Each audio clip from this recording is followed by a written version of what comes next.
புத்தி வளப்பா பொக்கிஷத்தை போல யாருமே ஈடுல பெத்த தாய் போல அழகாயிருக்கும் தாயோட சிரிப்பு பக்குவமா வளர்த்து எனக்கு தந்தா பொறுப்பு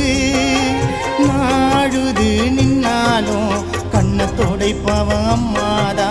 சொந்தக்காரங்க எல்லாரும் வெறும் சும்மாதா நாழுது நின்னாலும் கண்ணை தொடைப்பவ அம்மாதா சொந்தக்காரங்க எல்லாரும் வெறும் சும்மாதா ஏன் கண்ணில கண்ணீர் வந்தா சிந்துவா ரத்தத்ததா கைய பிடிச்சி கட்டி அணைச்சி தருவா முத்தத்ததா உன் பாசம் எனக்கு திரும்ப வேணுமா நீ இல்லாம